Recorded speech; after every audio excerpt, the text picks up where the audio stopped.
Hidup TV mempersembahkan Oase Rohani Katolik yang dibawakan oleh para imam Keuskupan Agung Jakarta. Selamat menyaksikan. Salam damai sahabat Oase Rohani Katolik yang terkasih. Apa kabarnya Anda semua hari ini?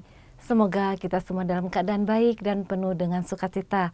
Senang sekali kali ini saya Felicia Lili Teja dapat menemani Anda semua dalam acara Oase Rohani Katolik. Dan pada kesempatan kali ini di studio telah hadir Romo Karolus Putranto Trihidayat. Halo Romo, apa kabarnya Romo hari ini? Halo Lili, kabarnya baik, terima kasih. Selalu penuh dengan sukacita ya Romo? Ya.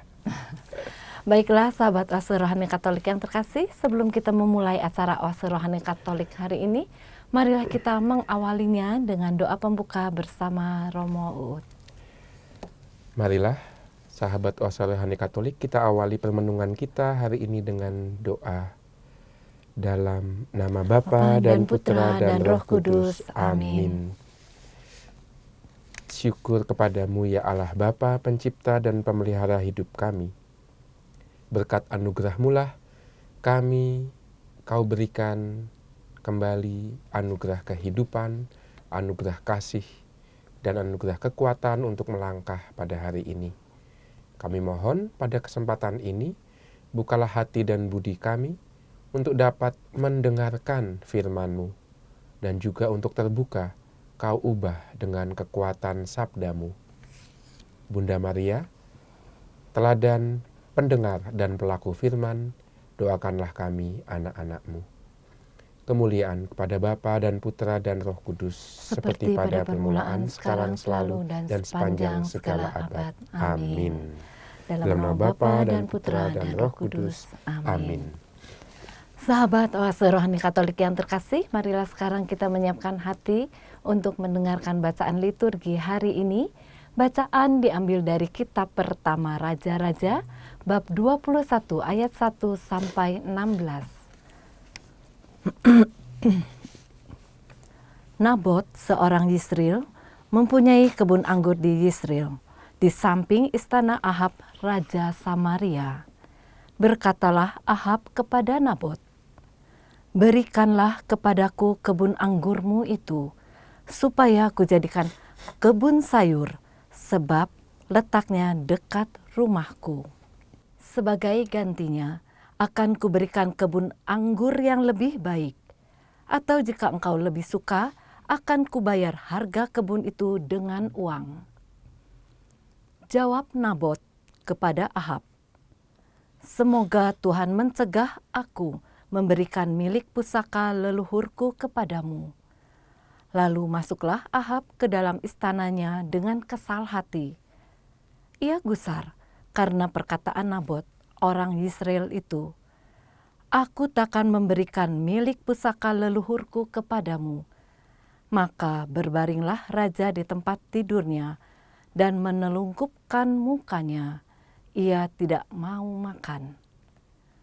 Lalu datanglah Isabel, istrinya, dan berkata kepadanya, "Apa sebabnya hatimu kesal, sehingga engkau tidak makan?"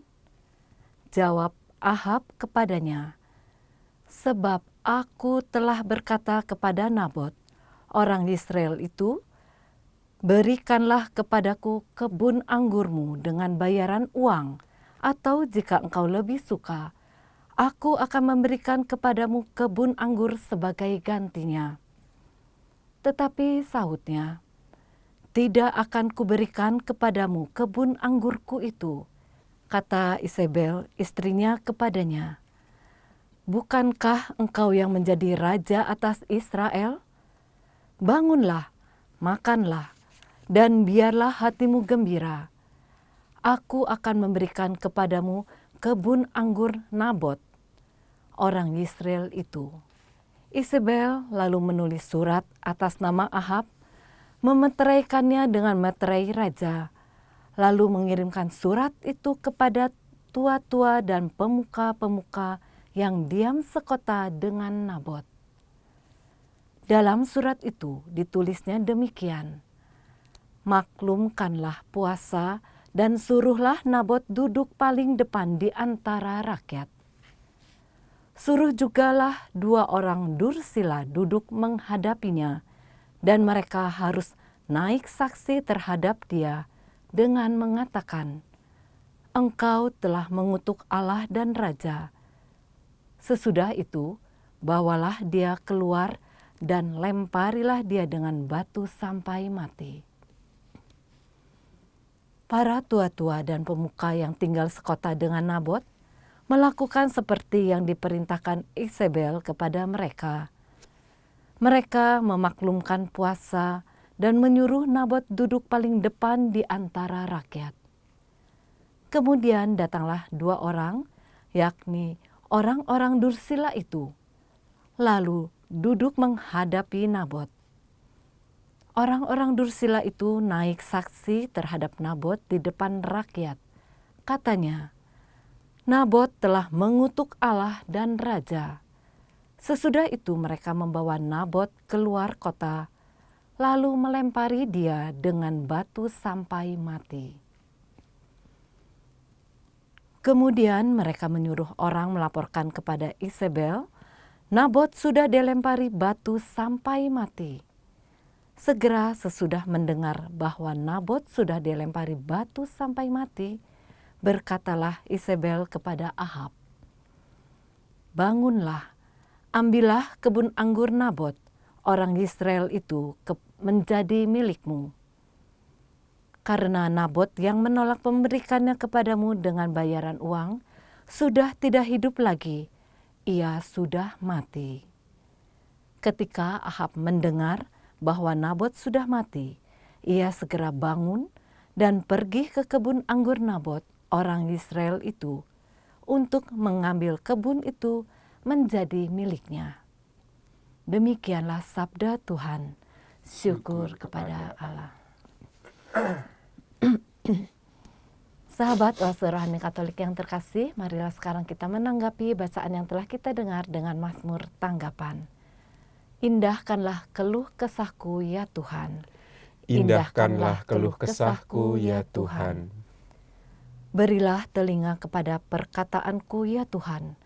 Indahkanlah keluh kesahku. Perhatikanlah teriakku minta tolong, ya Rajaku dan Allahku. Sebab kepadamulah aku berdoa. Indahkanlah keluh kesahku ya Tuhan. Engkau bukanlah Allah yang berkenan kepada kefasikan. Orang jahat takkan menumpang padamu. Pembual tidak akan tahan di depan matamu. Engkau benci terhadap semua orang yang melakukan kejahatan. Indahkanlah keluh kesahku ya Tuhan. Engkau membinasakan orang-orang yang berkata bohong. Tuhan jijik melihat penumpah darah dan penipu. Indahkanlah keluh kesahku ya Tuhan. Sahabat Oase Rohani Katolik yang terkasih, marilah sekarang kita menyiapkan hati untuk mendengarkan bacaan Injil hari ini. Bacaan diambil dari Injil Yesus Kristus menurut Matius, bab 5 ayat 38 sampai 42. Haleluya, haleluya, haleluya. Haleluya, haleluya, haleluya. Sabdamu adalah pelita bagi kakiku dan cahaya bagi jalanku. Haleluya, haleluya, haleluya. Tuhan sertamu Dan sertamu juga. Inilah Injil Yesus Kristus menurut Matius. Dimuliakanlah Tuhan. Dalam khotbah di bukit, Yesus berkata, "Kalian mendengar bahwa dahulu disabdakan mata ganti mata, gigi ganti gigi. Tetapi aku berkata kepadamu, janganlah kalian melawan orang yang berbuat jahat kepadamu. Sebaliknya, bila orang menampar pipi kananmu, berikanlah pipi kirimu. Bila orang hendak mengadukan engkau karena menginginkan bajumu, serahkanlah juga jubahmu. Bila engkau dipaksa mengantarkan seseorang berjalan sejauh 1 mil, berjalanlah bersama dia sejauh 2 mil. Berikanlah kepada orang apa yang dimintanya, dan jangan menolak orang yang mau meminjam sesuatu daripadamu. Berbahagialah orang yang mendengarkan sabda Tuhan dan tekun melaksanakannya. Sabdamu adalah jalan, kebenaran dan hidup kami. Sahabat Oase Rohani Katolik yang terkasih, baru saja kita mendengarkan bacaan Injil untuk hari ini. Romo Uut, kiranya kabar sukacita atau inspirasi apa yang dapat disampaikan pada hari ini, Romo? Ya. Kabar sukacita yang bisa memberikan kita inspirasi pada hari ini adalah bahwa Tuhan itu menjadi roh untuk hidup kita. Dia yang menuntun kita supaya hidup teratur sesuai dengan kehendaknya. Jadi bisa digambarkan Allah itu seperti seorang pendidik ya, seperti seorang guru yang selalu menuntun kita, tidak pernah kapok kalau kita salah atau kalau kita merasa gagal dalam menjalankan perintahnya. Bukan tergantung dari situ. Tuhan seorang guru yang sejati, guru yang setia. Itu sebabnya mengapa Yesus dalam pelayanan publiknya disapa Rabi, karena dia menampilkan diri sebagai seorang pendidik. Ini dia, kesetiaan Tuhan menuntun kita, memimpin kita, membimbing kita. Nah, Romo, kalau menyimak dari bacaan kita pertama Raja-Raja ya, Romo, di sini ada dikatakan Ahab itu kan seorang raja Samaria ya, Romo? Betul. Nah, tapi mengapa ia tidak bisa mengambil atau tidak punya kekuasaan untuk langsung mengambil kebun anggur itu, Romo? Iya, benar sekali yang dikatakan Lili tadi, bahwa Ahab itu raja Samaria. Dia bukan raja Yudea. Maka kita sudah tahu, punya bayangan ya, pada waktu itu ketika kisah ini terjadi, kerajaan Israel sudah terpecah menjadi 2. Kerajaan utara dengan ibu kota Samaria, dan kerajaan selatan dengan ibu kota Yerusalem. Yudea dan Israel. Itu sudah terpecah. Dan kita tahu Nabot itu punya ladang di Samaria. Artinya di daerah ibu kota. Bayangkan tanah luas daerah ibu kota pasti kan mahal harganya ya. Itu tinggi nilainya untuk bisnis properti, untuk investasi ya. Kita bayangkan seperti itu, betapa berharganya tanah Nabot.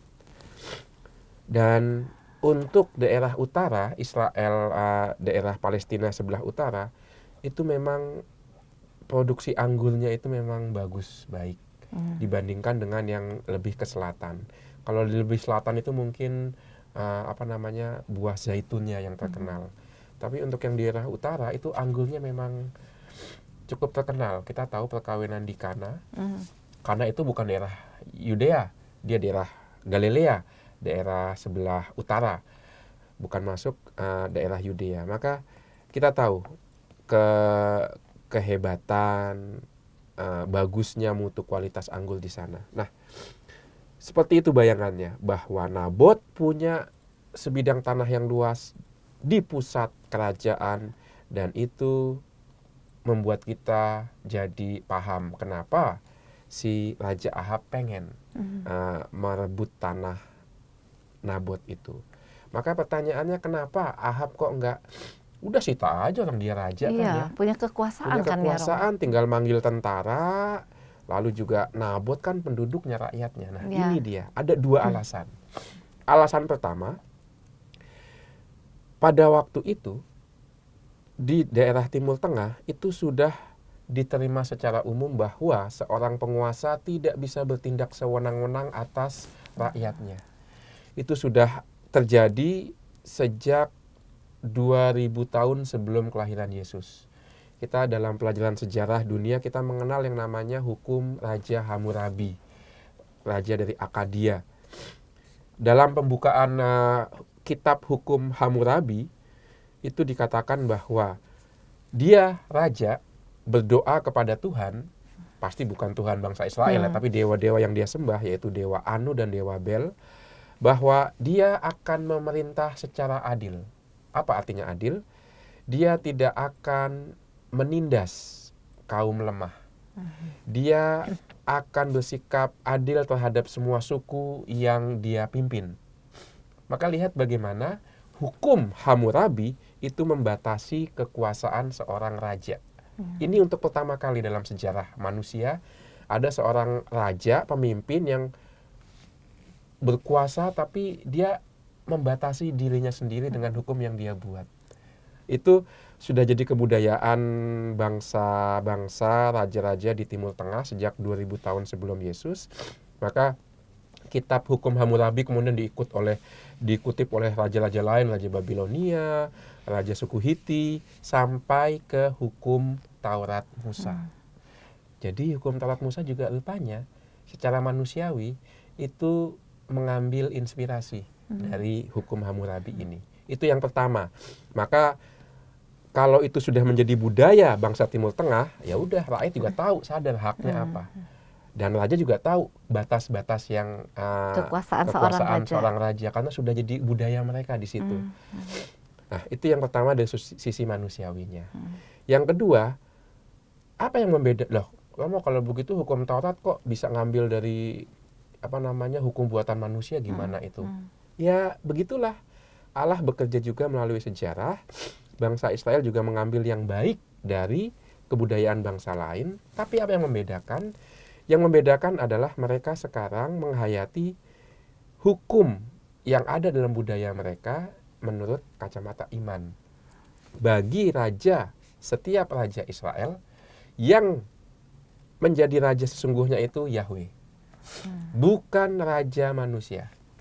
Itu baik di kerajaan utara maupun kerajaan selatan seperti itu. Bahwa yang menjadi raja sesungguhnya bagi keturunan Yakub itu adalah Yahweh, bukan setiap raja manusiawi. Lalu raja-raja manusiawi itu apa? Raja-raja manusiawi seperti Daud, seperti Saul, dan seperti Ahab ini, mereka hanyalah wakil di dunia. Mereka harus menjalankan apa yang dikehendaki oleh Yahweh sebagai pemilik sesungguhnya rakyat dan bangsa Israel. Itu sebabnya ketika orang Israel itu sudah capek dengan raja-rajanya, ini nggak ada satupun raja yang mau mengikuti kehendak Allah. Semua raja kok mengikuti keinginannya sendiri.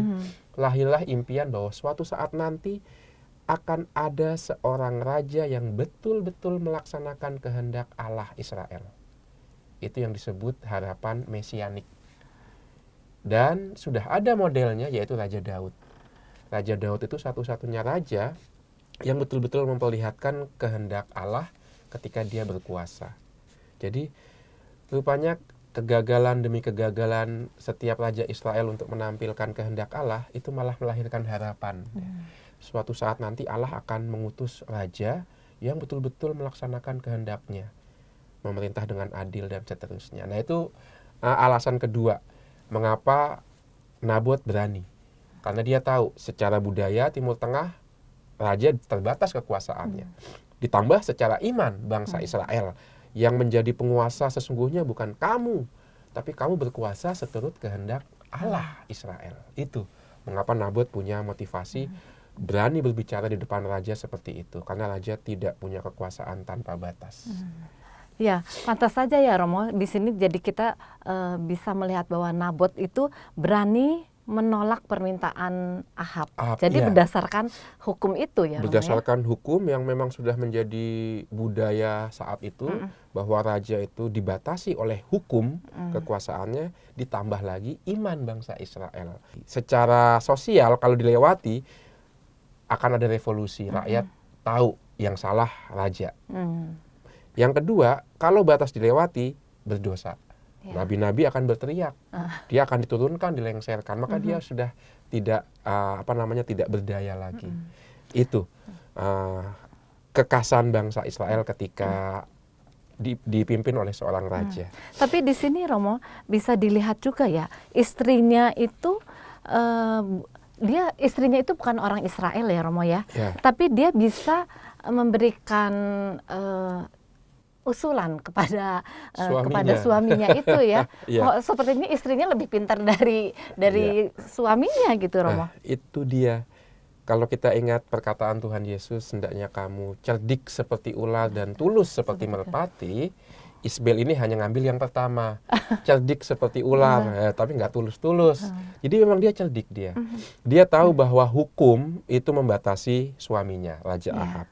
Dia tahu bahwa iman juga membatasi tingkah lakunya. Maka dia mulailah punya mempermainkan hukum manusiawi itu dan juga berbuat seolah-olah apa yang dibuat oleh Ahab ketika mau mengambil tanahnya Nabot itu memang tidak bertentangan dengan hukum dan tidak bertentangan dengan iman.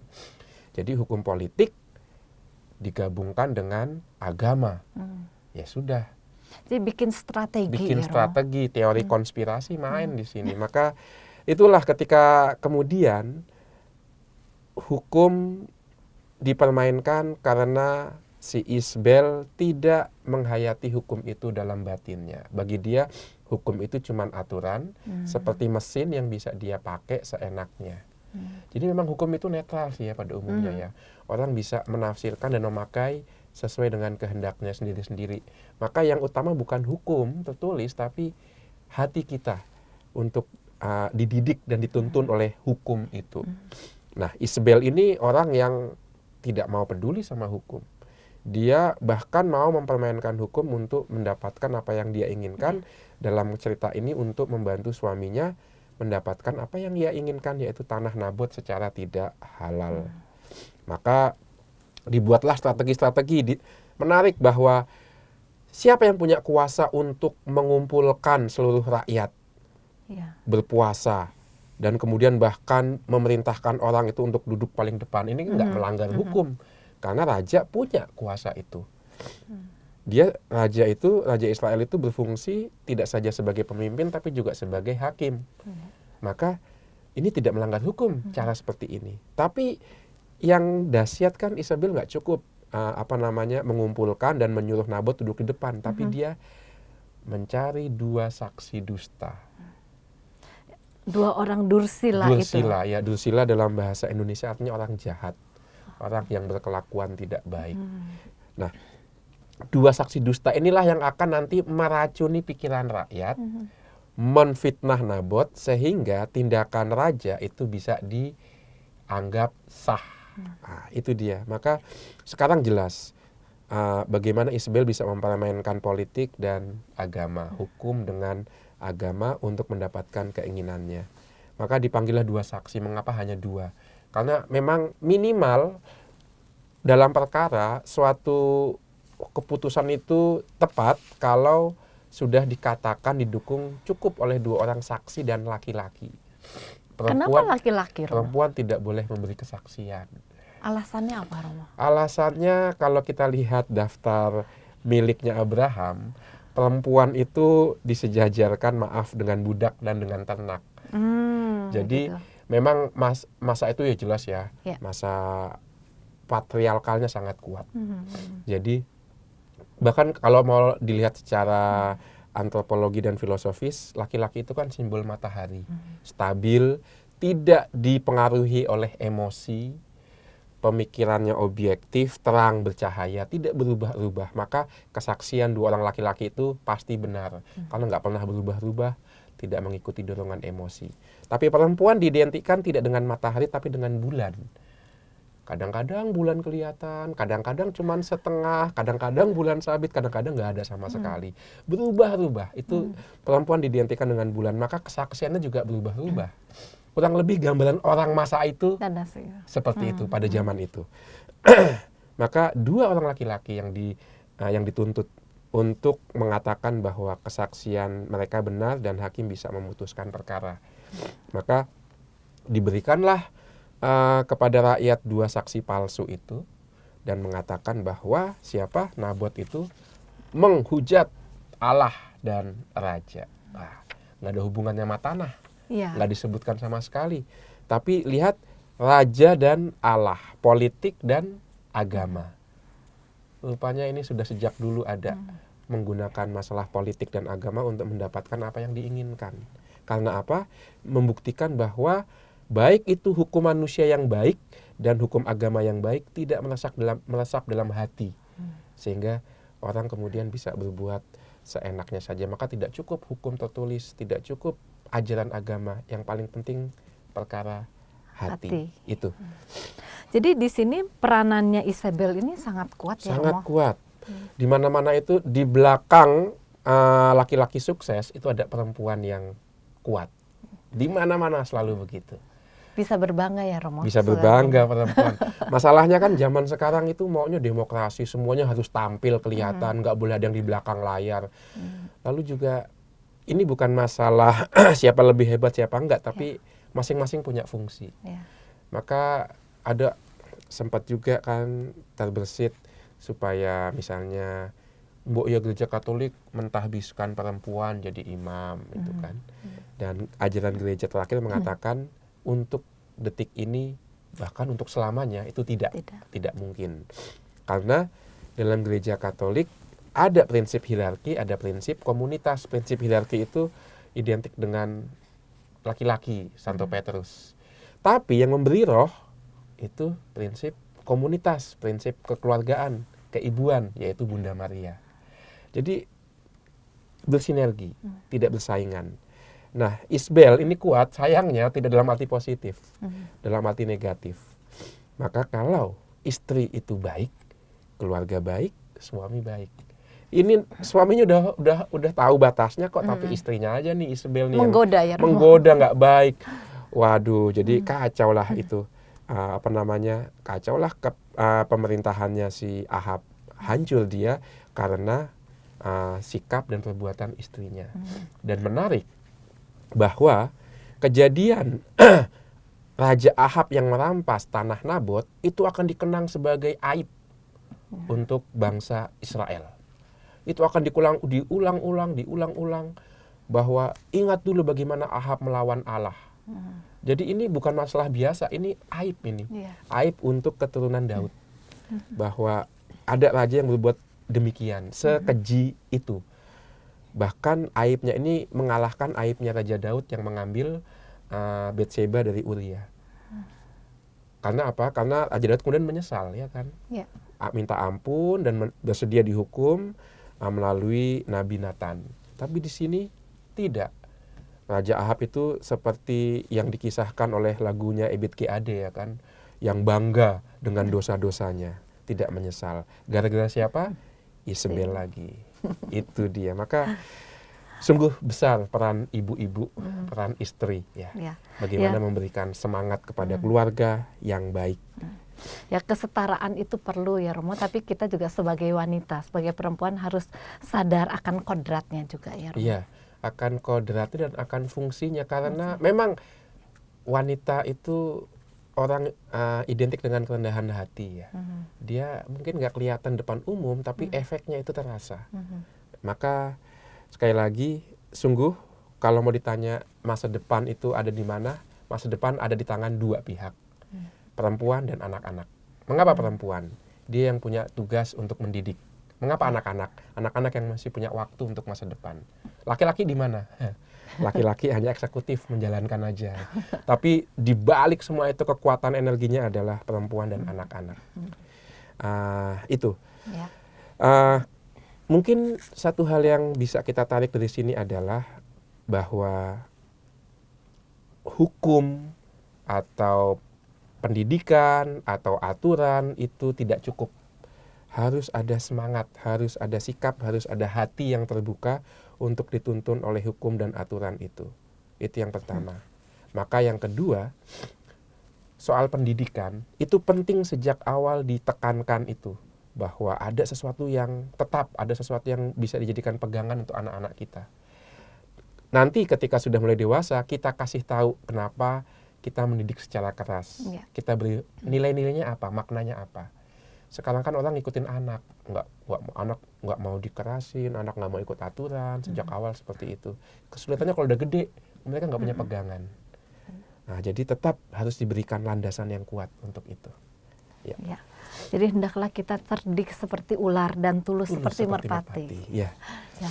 Baiklah sahabat Oase Rohani Katolik yang terkasih, nampaknya kita harus jeda sejenak untuk merenungkan sejenak apa yang telah disampaikan oleh Romo Uut. Kita akan jumpa kembali di sesi yang kedua dalam acara yang sama, Oase Rohani Katolik. Hidup TV mempersembahkan Oase Rohani Katolik yang dibawakan oleh para imam Keuskupan Agung Jakarta. Selamat menyaksikan. Halo sahabat Oase Rohani Katolik yang terkasih, jumpa kembali kita dalam acara Oase Rohani Katolik di sesi yang kedua. Anda masih ditemani oleh Romo Carolus Putranto Trihidayat yang biasa kita sapa dengan Romo Uut, dan saya Felicia Lili Teja. Bagi saudara-saudari yang terkasih, jika Anda mempunyai pertanyaan atau ingin sharing iman, Anda dapat mengirimkannya melalui SMS ke nomor 0822 1036 1555 atau dapat mengirimkannya juga melalui email ke alamat email kami di orkkaj@yahoo.com.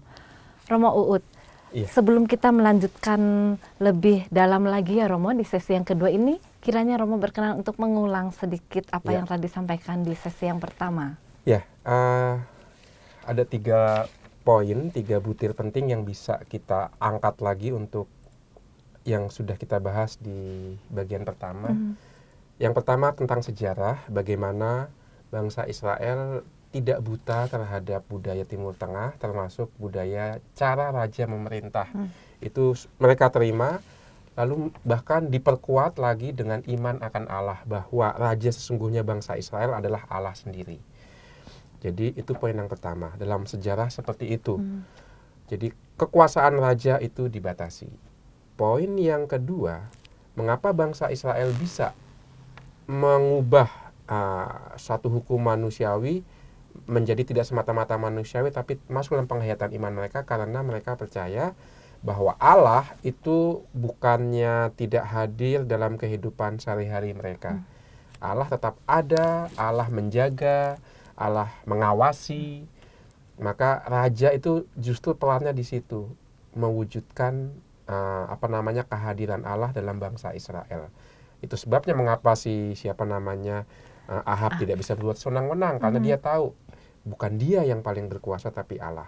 Jadi Israel justru mengalami kehadiran Allah itu dalam diri orang-orang yang dia pilih. Dan yang ketiga, tapi tidak cukup ada hukum, ada pemimpin, tidak cukup. Yang ketiga, dari pihak rakyat sendiri, siapapun itu harus punya hati untuk dituntun baik oleh hukum maupun oleh si pemimpin. Ujung-ujungnya dipimpin oleh Allah sendiri. Nah, 3 butir itu yang nanti akan kita temukan lagi dalam Injil yang sebentar lagi akan kita bahas. Mengapa? Karena seperti sudah kita lihat tadi, raja-raja Israel, raja-raja keturunan Daud itu mengecewakan. Tidak ada satupun yang sungguh-sungguh menghadirkan Allah. Tidak ada satupun yang hatinya itu sungguh-sungguh terbuka sepenuhnya untuk dituntun oleh Allah. Kalau rajanya nggak mau dituntun oleh hukum dan oleh Allah, bagaimana rakyatnya? Nah, kurang lebih seperti itu gambarannya, sehingga bangsa yang adil itu sungguh mencerminkan hati sikap raja yang adil juga. Kalau bangsanya itu terpecah belah, pemimpinnya juga pasti dirinya terpecah belah. Nah, sekarang kita masuk ke bacaan Injil, Romo. Iya. Inspirasi apa yang dapat disampaikan, Romo? Inspirasinya luar biasa di sini. Bagaimana luar biasanya, Romo? Karena Yesus itu sungguh, walaupun dia disejajarkan dengan guru kebijaksanaan, guru moral, tapi Yesus lebih daripada itu. Karena Tuhan Yesus tidak mengandalkan kesuksesan moral semata-mata dari berhasil tidaknya orang itu melaksanakan atau mengikuti hukum yang ada di tengah masyarakat. Nggak cukup. Dalam bacaan Injil hari ini, Yesus itu lebih radikal lagi, lebih mengakal lagi. untuk memperlihatkan, hey, hukum tertulis itu bukan tujuannya, tapi ada rohnya. Di balik semua hukum ada rohnya yang nggak tertulis. Di balik hukum misalnya, di balik hukum pidana itu ada roh keadilan. Maka kerap kali roh ini nih yang menjadi patokan. Bahwa pelaksanaan hukum tertulis itu pas apa enggak, patokannya bukan pada hukum tertulis itu sendiri, tapi pada roh, rasa keadilan itu. Nah, menentukan rasa keadilan itu yang susah. Tapi memang di situ rohnya. Saya senang menggunakan istilah begini, menggunakan gambaran ini. Setiap orang itu kan bisa main badminton. Ya. Ada raket, ada shuttlecock. Tapi, mengapa kok ada yang 7 kali berturut-turut juara All England? Sementara saya aja juara tingkat RT aja nggak bisa itu. Kenapa? Di mana bedanya? Karena yang satu itu sudah begitu menyatu dengan raket, dengan shuttlecock, dengan udara, dengan sekitarnya, begitu menyatu sehingga dia gerakannya itu apa ya? Sudah tidak dipikirkan lagi. Jadi itu dia, ada yang fisik yang namanya raket dengan shuttlecock, tapi nggak cukup dengan itu. Harus ada kesatuan antara dirinya dengan raket, dengan gerakan kok, sehingga bisa menghasilkan permainan yang cantik dan berprestasi. Jadi tidak cukup latihan-latihan fisik, itu memang perlu, tapi yang lebih penting lagi adalah kesatuan itu loh. Menjiwai. Menjiwa-jiwanya itu loh. Demikian juga dengan banyak olahraga lainnya kan. Balapan mobil misalnya Formula 1 itu semuanya kurang lebih nggak beda jauh lah. Kekuatan mesin itu kan ada standarnya, ada batasnya. Tapi mengapa kok satu lebih unggul? Jiwanya, persatuannya, semangatnya, itu yang membedakan. Persis yang dibuat Yesus hari ini. Dia tidak mau menghapus hukum, orang tetap butuh aturan, tapi yang ditekankan oleh Yesus bukan aturannya tapi jiwanya. Sehingga orang bisa hidup secara bijaksana. Romo, kalau kita mengikuti di ayat yang ke-38 dikatakan, kalian mendengar bahwa dahulu disabdakan, mata ganti mata, gigi ganti gigi. Apa maksud dari ayat ini, Romo? Ya, ini hukum, ini sebenarnya mata ganti mata, gigi ganti gigi, ini hukum yang spontan, ya kan? Ada yang hilang, ganti. Ada yang sakit, bales. Itu kayak semacam naluri. Ya, sebenarnya kan di tingkat yang lebih rendah dari manusia pun seperti itu ya. Naluri untuk membalas, naluri untuk cari ganti. Tapi kemudian apa bedanya manusia? Manusia merumuskannya hukum naluriah, hukum alamiah itu dalam bentuk tulisan, mata ganti mata, gigi ganti gigi. Jadi memang justru melegalkan balas dendam. Ini melegalkan kekerasan. Hukum seperti itu. Dalam kitab hukum yang paling tua, hukum Hammurabi, itu pun ada kata-kata ini. Jadi ini bukan ciptaannya Musa ini. Sudah ada sebelumnya. Jadi maksudnya adalah ya mata ganti mata, gigi ganti gigi. Kalau saya kehilangan mata ya saya cungkil mata kamu. Saya kehilangan gigi ya saya cungkil gigi kamu. Ya sesuatu yang sangat alamiah. Hukum keseimbangan. Hukum apa ya? Ya hukum keseimbangan, hukum statistik. Ada yang kelaparan, ada yang kelebihan. Maka yang kelebihan harus menyeimbangkan, diambil sebagian untuk diberikan kepada yang kelaparan supaya seimbang. Ini memang prinsip paling dasar tentang keadilan, seimbang. Maka lambang Dewi Keadilan kan bawa timbangan. Seimbang. Itu yang paling dasar. Tapi ini di selanjutnya, Romo, di ayat ke-9 dikatakan, tetapi aku berkata kepadamu, janganlah kalian melawan orang yang berbuat jahat kepadamu. Sebaliknya bila orang menampar pipi kananmu, berilah pipi kirimu.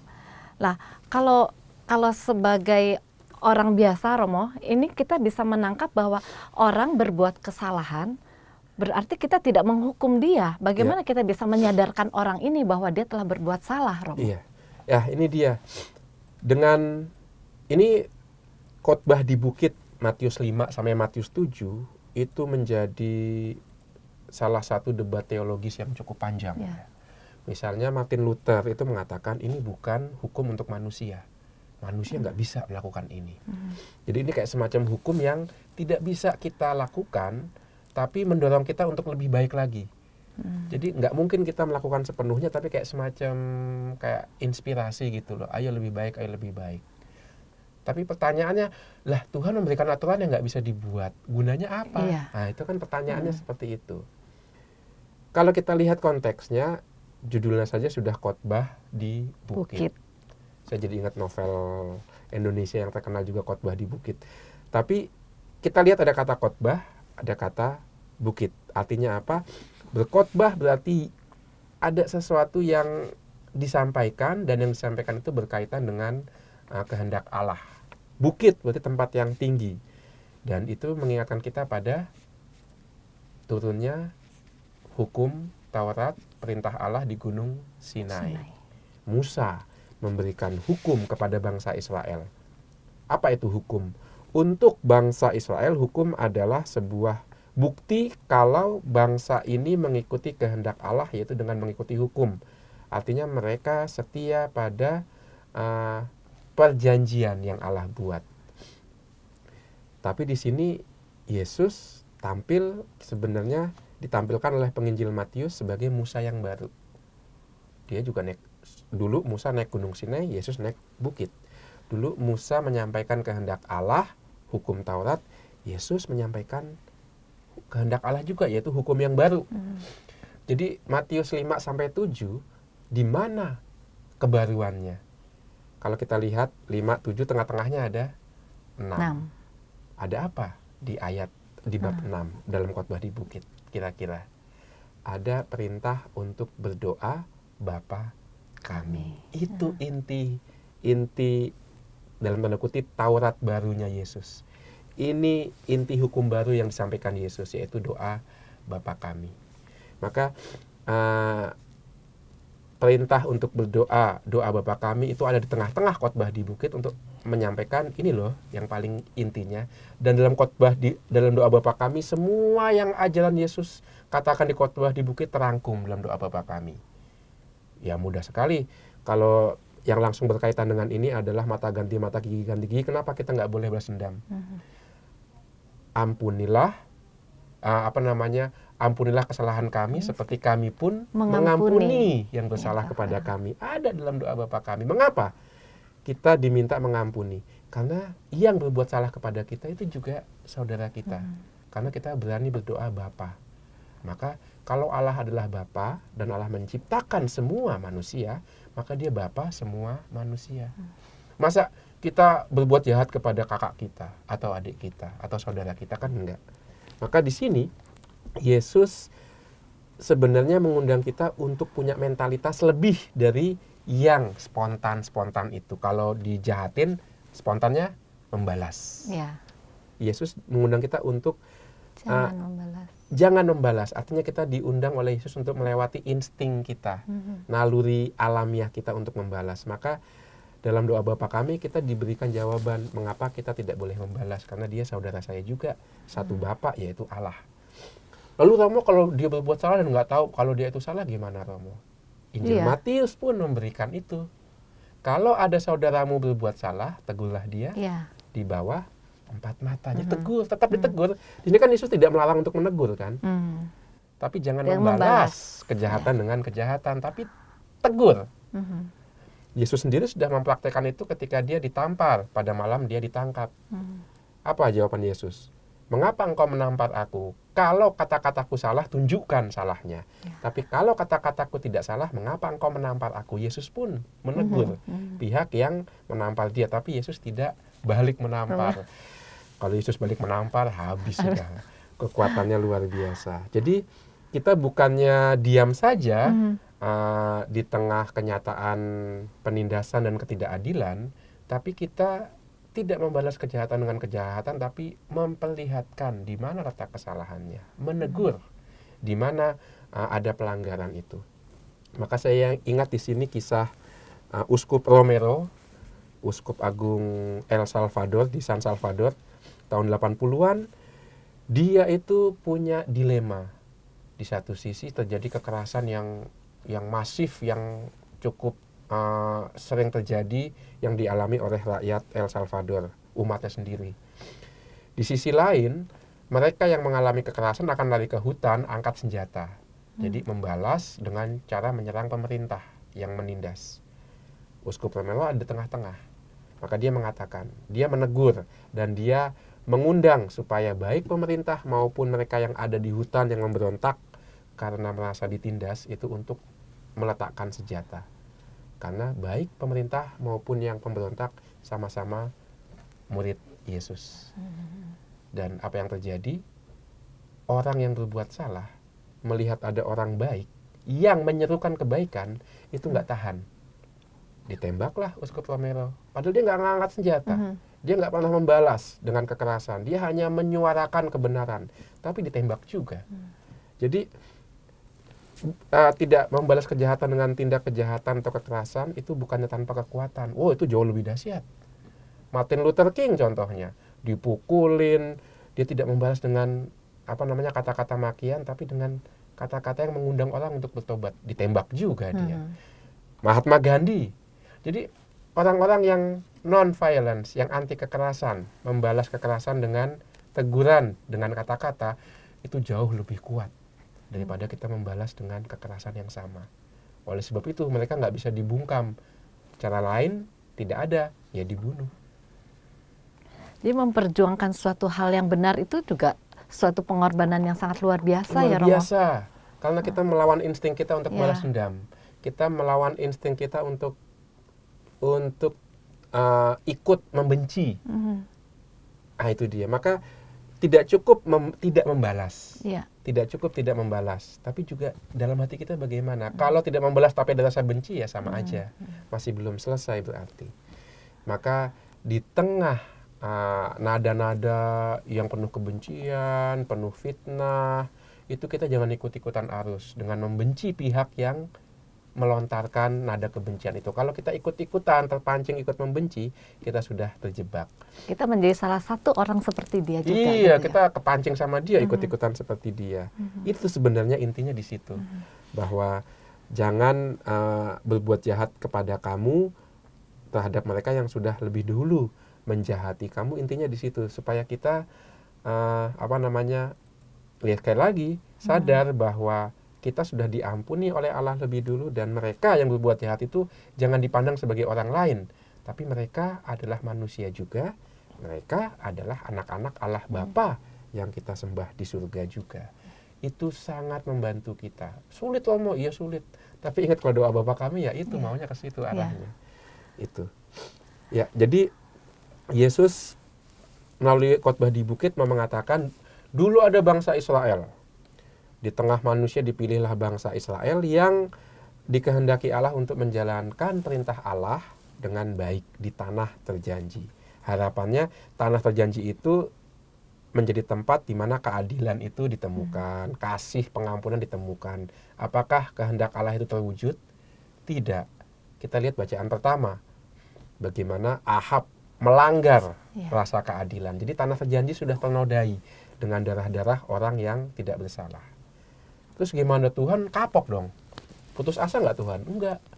Dia bahkan datang sendiri ke tengah manusia jadi manusia dan memilih sekumpulan orang untuk melanjutkan mimpinya Allah. Bahwa di dunia ini ada satu kelompok yang mewujudkan keadilan dan kasih itu. Siapakah kelompok itu?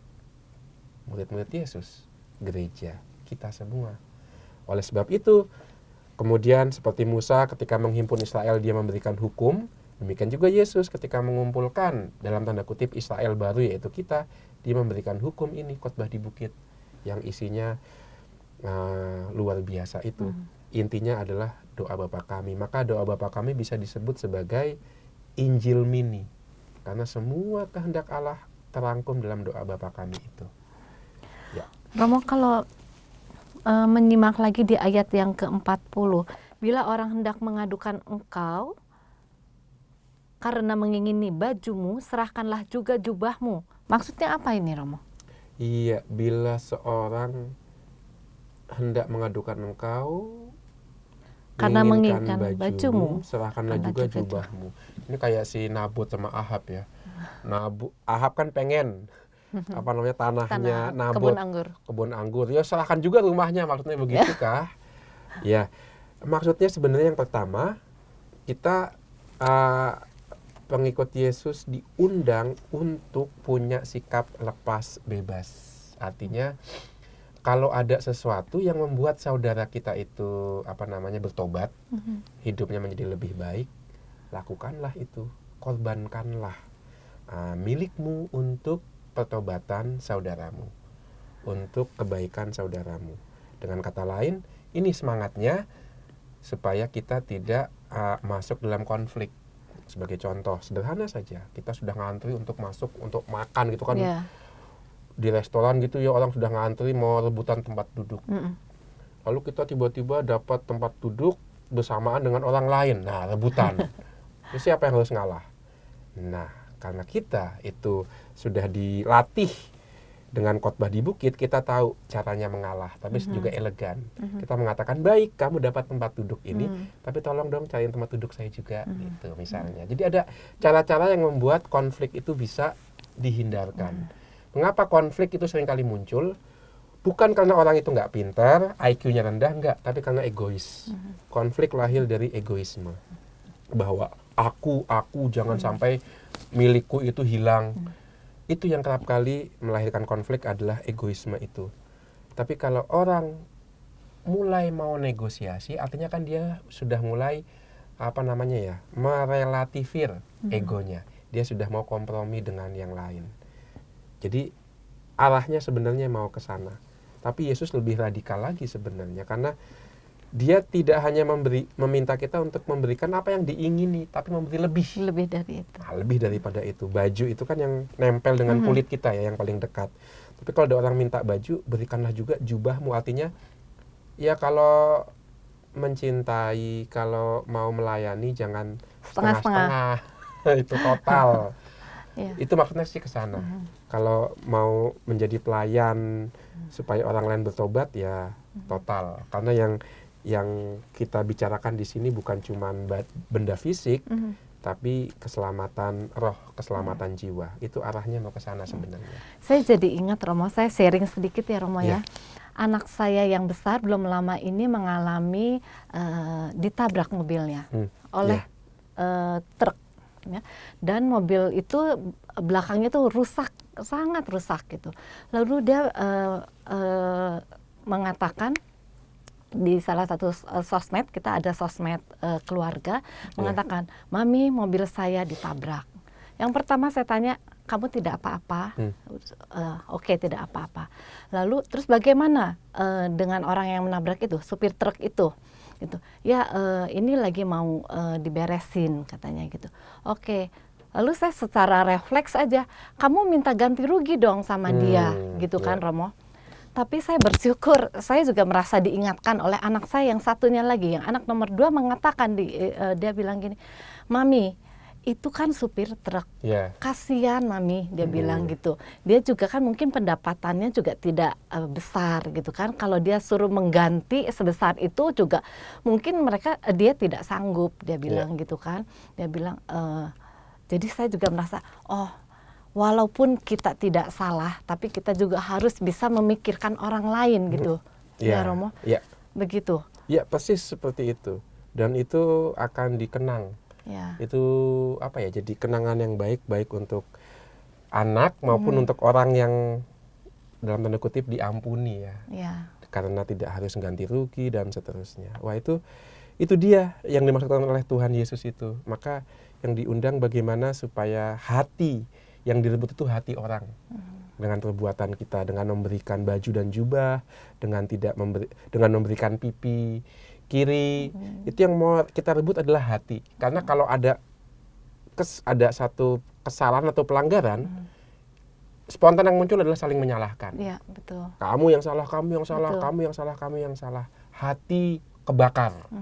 Baik dia maupun kita saling menyalahkan dan hati kita dikobarkan oleh kemarahan, kebencian, dan itu tidak baik dan itu tidak sesuai dengan hakikat manusia.